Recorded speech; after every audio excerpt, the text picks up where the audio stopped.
¿Qué tal, amigos de La Lectura es Cultura? Nos encontramos en esta ocasión platicando con José Iturriaga con su libro Saberes y Delirios de Humboldt, editado por Grijalbo. Un enorme gusto y placer poder platicar contigo. Para mí, muchas gracias, Salvador. Platícanos un poco toda esta trayectoria, 53 libros. Sí, yo soy historiador, de manera que la mayor parte de mis libros, casi todos, tienen que ver con temas históricos de historia de México. El principal tema al que me he dedicado es el de los viajeros extranjeros que han venido a México y escrito sobre nuestro país. Llevo más de 35 años metido en ese asunto. Por supuesto, he tenido que ver con Humboldt desde hace muchos años. Tengo varias cosas publicadas de él en libros anteriores.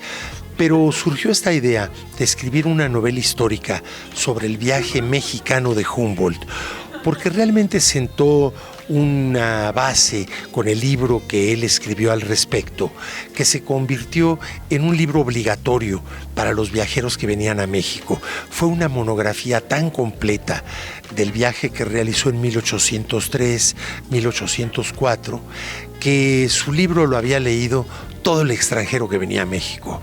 Maximiliano y Carlota, la marquesa Calderón de la Barca y una lista larguísima de visitantes extranjeros, todos habían leído a Humboldt. Incluso se le dice a veces como apodo a Humboldt, el segundo descubridor de México, porque efectivamente su libro principal sobre nuestro país, que se llama Ensayo Político sobre el Reino de la Nueva España, es una monografía muy completa en todos los aspectos, económico, social, político, histórico. La idea de la novela surge porque este libro suyo tiene mucha información muy atractiva de toda índole, pero asimismo hay partes estadísticas, cuadros, pues que resultan más bien pesados. Entonces me ocurrió hacer la novela histórica con base en todo lo más ameno, lo más atractivo que vivió Humboldt en México, y dejando fuera, por supuesto, todas esas partes de muchos números y muchos datos que resultan farragosos para los lectores. Además, poca gente sabe que Humboldt vino acompañado no solo por un científico colega de Humboldt, francés, Aimé Bonpland, sino por un amigo íntimo de Humboldt, porque el barón von Humboldt pues tenía, como ahora se dice, preferencias sexuales que corresponden a una minoría. Y ese es un tema del que nunca se ha hablado, está absolutamente documentado, no es una parte de la ficción de la novela, sería una irresponsabilidad. No es que sea bueno ni malo, simplemente así fue.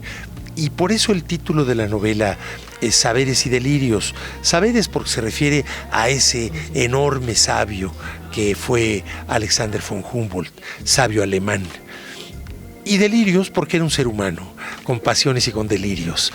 Llegó Alexander a México a los 33 años de edad, en 1803, y venía con él el científico francés de 29 años de edad y un joven ecuatoriano, 11 años menor que Humboldt, tenía 22, que la relación íntima entre ellos había empezado desde la parte previa a México, que fueron 4 años en Sudamérica los que pasó Humboldt. Y allá conoció a Carlos de Montúfar, se estableció esa relación y lo invita a acompañarlo a México, y todo el viaje mexicano lo hace con esa compañía. Al dejar México pasan por Cuba, Estados Unidos y regresan a Europa. Montúfar por primera vez visita el viejo continente y ahí acaba esa relación entre ellos dos. De hecho, Humboldt se instala en París a escribir cerca de 40 libros sobre sus 5 años de viaje mexicano, y Montúfar se va a Madrid y sigue la carrera de las armas y otra trayectoria que ahora no viene al caso, pero que en un epílogo del libro sí aparece. Yo diría que no puedo mencionar ninguna virtud de mi novela, no sería yo el indicado si es que hubiera alguna.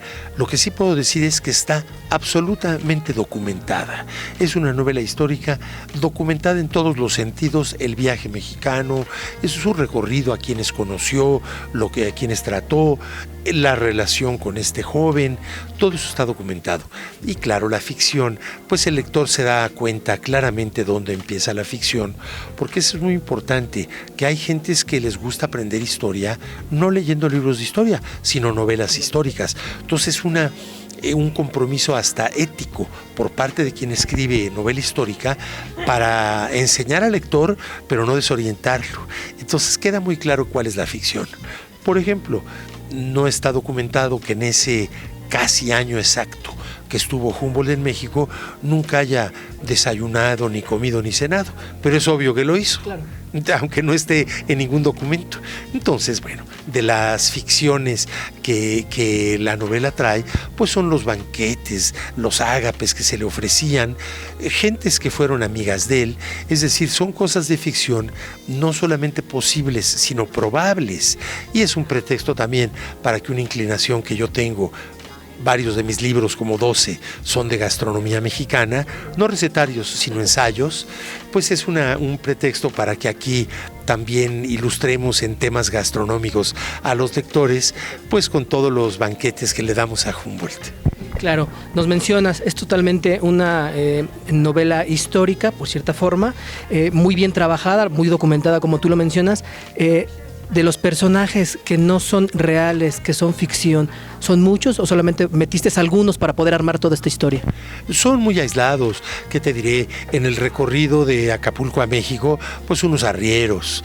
En la Ciudad de México, pues la cocinera que los atendía, una especie de mayordomo, y así, gente secundaria. Los personajes fundamentales todos son históricos. Perfecto. El mensaje que le quieras dar a todas las personas que nos siguen en Michoacán de la lectura es cultura, para que puedan adquirir tu libro, lo puedan leer y leer tus otras obras, ¿qué les podrías decir? Bueno, acerca de este libro publicado por Grijalbo, yo diría lo siguiente, que los mexicanos en general conocemos poco del virreinato, de ese final del virreinato, principios del siglo XIX. 7 años después de que vino Humboldt, fue el grito de dolores por el padre Hidalgo, porque en la escuela nos enseñan México prehispánico, la grandeza de nuestras culturas maya, azteca, etc. Luego la conquista, con todas las crueldades terribles de los conquistadores. Y luego, como que en una clase, en una hora, se echan 3 siglos. Y entonces el virreinato nos quedamos medio en el aire. Luego ya se ve con más detalle la independencia, en el siglo XIX la reforma, Benito Juárez, y si acaso llega el maestro a fin de año con la revolución. Pero el virreinato es una época poco conocida. Con este libro y con el pretexto del barón von Humboldt van a meterse a un México que es muy poco conocido, tanto en cosas importantes como en cosas anecdóticas. ¿Qué les diré? Las neverías de la Ciudad de México, de las que Humboldt habla, de dónde sacaban hielo para hacer nieve si no había electricidad controlada.